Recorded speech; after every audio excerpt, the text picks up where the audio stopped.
తండ్రి పరిశుద్ర నీకు వందనముల స్థుతులు స్తోత్రాలు తండ్రి. సమయం అందు ప్రభువా నీ వాక్యం అనేది తండ్రి మేము ధ్యానించుకుంటుండగా ప్రభువా తండ్రి మా మనుషులకు నీవు రండి ప్రభువా తండ్రి. నీ ఆత్మ ద్వారా మమ్మల్ని నింపండి ప్రభువా తండ్రి. నాయన యేసయ్య గొప్ప కార్యములు, గొప్ప విజయము, గొప్ప తండ్రి నాయన యేసయ్య హృదయాలు తండ్రి నాయన నీ యొక్క వాక్యము అయ్యా భద్రపరచుకుంటూ నీ జ్ఞానము అయ్యా నీ శక్తిని మాకు అనుగ్రహించండి ప్రభువా.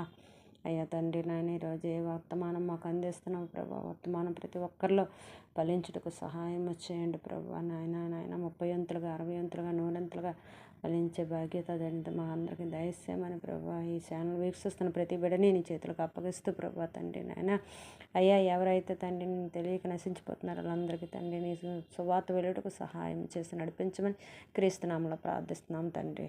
ఆమేన్ ఆమేన్. పరిశుద్ధ గ్రంథం నుంచి ఈరోజు స్టెఫెన్ గారి గురించి తెలుసుకుందాము. స్టెఫెన్ గారి జీవితం ఎలాగ దేవుడికి సాక్షిగా ఎలా నించున్నాడో దాని గురించి జ్ఞానించుకుందాము. ఈయన మొదట క్రైస్తవ అమరవీరుడు అనడానికి పిలువబడ్డానికి ఆయన జ్ఞానముతో దేవుని శక్తితో నింపబడి ఎన్నో అద్భుతాలు చేశాడు. ఆయన జీవిత చరిత్ర, త్యాగము, ప్రాణం పెట్టిన విధానం గురించి ఈరోజు మనము తెలుసుకుందాము. స్టెఫెన్ చనిపోలేదు. బైబిల్ చెబుతుంది ఆయన నిద్రిస్తున్నాడని. ఆయన చనిపోతూ ఒక విత్తనం నాటాడు. ఆయనను చంపడానికి బట్టలు కొట్టుకున్న సౌలు అనే యువకుడే తర్వాత కాలంలో అపోస్తలుడైన పౌలుగా మారి లోకాన్ని తల్లకిందులుగా చేశాడు. మన త్యాగం ఎన్నటికీ వృధాగా పోదు. దేవుడు గురించి దేవుడు సువార్త చేయటంలో స్టెఫెను వెనకాడలేదు. దేవుడు గురించి దేవుడి ప్రసంగాలు చేయటంలో స్టెఫెన్ యొక్క పాత్ర అయితే గొప్ప యోధుని గురించి జ్ఞానించుకుందాము. ఆయన ఎవరో కాదు, క్రైస్తవ చరిత్రలో మొట్టమొదటి రక్తసాక్షి స్టెఫెన్. ఆయన జీవితం మనకు భక్తిని మాత్రమే కాదు, క్రీస్తు కోసం ఎలాగ నిలబడాలో తెలియజేస్తుంది. దేవుని ఆత్మతో నింపబడిన జీవితము. అపోస్తలుల కార్యములు 6 అధ్యాయము 3-8 చూసుకుంటే స్టెఫెన్ గారు కేవలం ఒక ప్రవక్త మాత్రమే కాదు, బైబిల్లో ఆయన గురించి పరిశుద్ధ గ్రంథంలో స్టెఫెన్ గురించి వ్రాయబడి ఉన్నది. దేవుడు ఆత్మతో నింపబడిన జీవితం స్టెఫెన్ గారు కేవలం ఒక పరిచారకుడు మాత్రమే కాదు కానీ బైబిల్ చెప్తుంది ఆయన విశ్వాసంతోనూ పరిశుద్ధాత్మతో నిండుకున్నవాడు, జ్ఞానం కలిగినవాడు, కృపతోనూ బలముతోనూ నింపబడినవాడు. మన దేవుని పని చేయాలంటే కేవలం తెలివితేటలు ఉంటే సరిపోదు. స్టెఫెన్ లాగా పరిశుద్ధాత్మ శక్తి కలిగి ఉండాలి. ఆయన చేసిన అద్భుతాలను ప్రజలు ఆశ్చర్యపరిచాయి. సత్యం కోసం రాజీ పడని ధైర్యము స్టెఫెన్ది. యూదుల సభలో స్టెఫెన్ గారిపై అబద్ధపు సాక్షులు మోపినప్పుడు ఆయన భయపడలేదు. ఆయన ముఖం ఒక దేవదూత ముఖం వలె ప్రకాశించింది. ఆయన చేసిన సుదీర్ఘ ప్రసంగాల్లో అబ్రహాము నుండి యేసుక్రీస్తు వరకు దేవుడు ఎలాగ నడిచాడో వివరించడం జరిగింది. చివరి మీరు ఎల్లప్పుడూ పరిశుద్ధాత్మను ఎరిగి ఉండాలని వాని తప్పులను ధైర్యంగా ఎదిరించేవాడు. నేర్చుకోవాల్సిన పాఠం కూడా మనము లోకంలోని వ్యతిరేకించేవారు సత్యం చెప్పడంలో మనం వెనకాడకూడదు. మనం ఎప్పుడైనా లోకంలో జీవించేటప్పుడు సత్యం చెప్పడంలో వెనకాడకుండా మనల్ని ఎదిరించే వాళ్ళు ఉన్నప్పటికీ కూడా మనము నిజాయితీగా నిలబడాలని స్టెఫెన్ ద్వారా ఒక పాఠం పరిశుద్ధ గ్రంథం ద్వారా నేర్చుకోవాలి ఎవరైనా.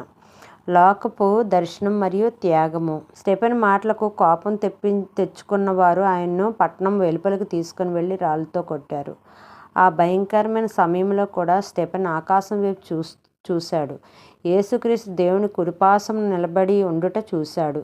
సాధారణంగా యేసు కూర్చొని ఉంటారని కానీ తన బిడ్డ ప్రాణత్యాగం చేస్తూ ఉంటే ఆయన గౌరవార్థమైన లేచి నిలబడినట్లుగా రాళ్ల దెబ్బలు తింటూ కూడా ఆయన ఏడవలేదు. సరికదా ప్రభు, వీరి మీద ఈ పాపం మోపకండని దేవుణ్ణి ప్రార్థించారట. ఇది ఖచ్చితంగా క్రీస్తుని సిలువ మీద చూపిన ప్రేమ ఇతను కూడా చూపినట్టుగా దేవుడి కృప ద్వారా దేవుడి చూపిన మార్గంలోనే ఇతను నడిచినట్టుగా ఇక్కడ మనకి కనబడుతుందన్నమాట. మహోన్నతమైన దేవుడు స్టెఫెన్ని ఎంతగా హింసించినప్పటికీ కూడా దేవుని విడిచిపెట్టకుండా దేవుని యందు భయభక్తులతో దేవుడి మీద ఉన్న అపారమైన నమ్మకంతో అతను దేవుడు సువార్త ప్రకటించట్లో వెనకదీయకుండా సువార్త ప్రకటిస్తూనే అతను కాలాన్ని గడిపాడు.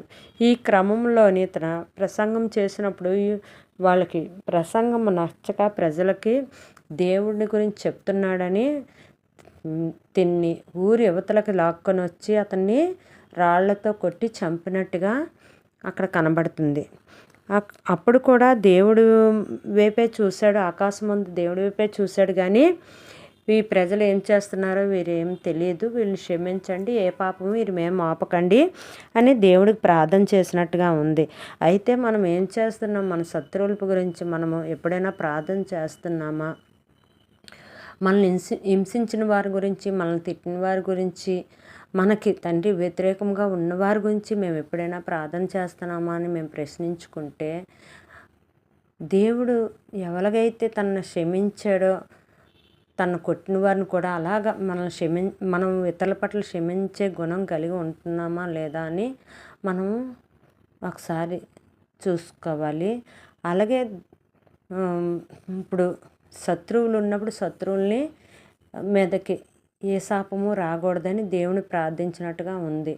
అలాగే మనకు విరోధంగా ఉన్న శత్రువులేంటి, వ్యతిరేకంగా ఉన్న ఎవరైనా వ్యక్తులేంటి, వాళ్ళ గురించి మనం ప్రార్థన చేస్తున్నామా లేదా? అయితే మనం ఇప్పటి వరకు చెయ్యకపోతే మనం ఇక్కడి నుంచైనా శత్రువుల గురించి ప్రార్థన చేసేవారుగా ఉండాలి. ఎందుకంటే నిన్ను వల్లే నీ పొరుగువాడిని ప్రేమించమని దేవుడు చూపించిన ప్రేమని మనము కలిగి ఉండాలి. స్టెఫెన్ కూడా అతను చంపినప్పుడు రాళ్ళతో కొట్టినప్పుడు కూడా వాళ్ళని మీదకి ఏ శాపము రాకూడదని దేవుని ప్రార్థించినట్టుగా ఉంది. ఇలాంటి స్వభావం, ఇలాంటి జీవితం మనం కలిగి ఉంటే దేవుడు మన పట్ల దేవుడు కనికరం ఉండి మనల్ని ఏ విధముగా శత్రువుల చేతిలో తప్పించగలడో అట్టి రీతిగా తప్పించగలడు. శత్రువులు సైతం మిత్రులుగా చేయగల గొప్ప సామర్థ్యుడు మన దేవుడు. అయితే దేవుణ్ణి మనం ఎప్పుడు కూడా ఆయనని అనగా దేవుడని మనం ఎప్పుడు వాక్యం చదువుకుంటూ ఉంటాం. ఆయన్ని అనుసరించినప్పుడు మన జీవితాలు కూడా ఒక వెలుగుగా ఉంటుంది, ఒక శాంతి సమాధానంతో నింపబడతాము.